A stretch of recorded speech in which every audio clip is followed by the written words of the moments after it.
first moved to this house, we had a big vision, and we saw the beautiful lay of the forest right over here, and it really looks nice. And we thought it'd keep this whole yard as nature friendly as possible with plenty of trees. And on top of that, we saw a potential to make this also an edible garden. So, and I really love gardening, and I hope everybody else loves too. And as you can see all the way around, we have plenty to pick from. We have raspberries. We have even a lemon tree. We have 2 different types of fig trees that you can just pick at your leisure. Blueberries, white raspberries, red raspberries, sage. We even have some hollyberry and some chokeberry. And also, we can't forget that we love to eat grapes. And if you choose, you can also have wine. So these are also wine grapes as well. And we have some growing red table grapes that are on the opposite side as well. Another view of our yard. We have other options available. We have a brand new, and this is actually a self-pollinating olive tree.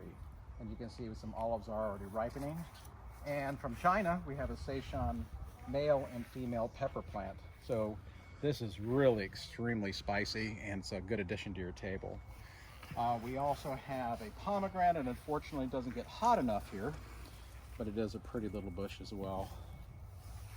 Here we have the dogwood, and I like to call this area kind of like a natural forest type look. So I keep the ferns kind of growing naturally here. If you try to self-grow them in the P&W, it's pretty difficult. So once they get established as a natural, they're really nice. Next to those, I have 2 different mulberry. I have a corkscrew mulberry, which is decorative, but it does start blooming. And I have a fruit-bearing mulberry kind of peeking out in between those 2 trees. So we also have chickens here. So in Skagit County and Anacortes, we can actually have chickens. So we have our egg-bearing chickens. We have multiple different varieties, and some are egg-laying as well as some are soon to be egg-laying. Having chickens here is amazing because not only are nice little pets and they give us fresh eggs all the time, but they also kick and scratch around the yard, and they fertilize our yard very well.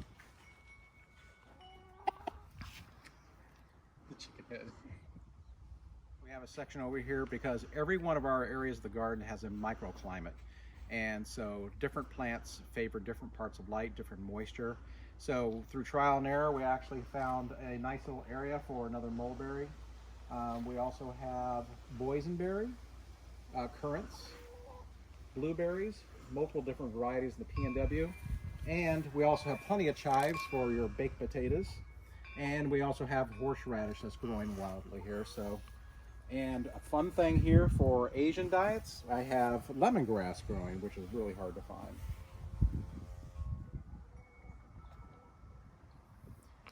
We also have pears we can pick off the tree, and apple trees are actually in the front yard. We have 2 different Japanese varieties, but we have French pears. Both are used for cooking, and we have regular pears you can just basically eat off the tree as well.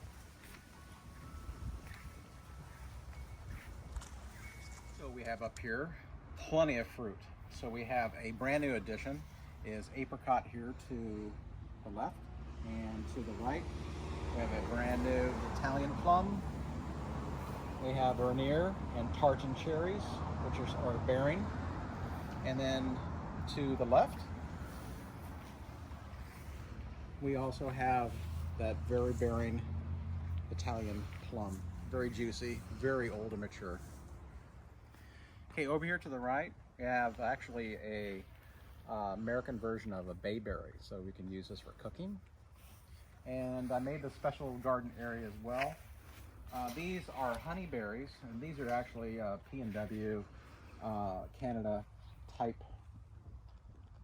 bearing bush, and they have really tasty, great berries underneath there.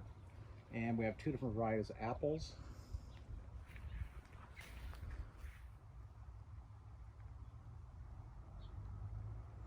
Compliments of the squirrels, we have a black walnut growing right here.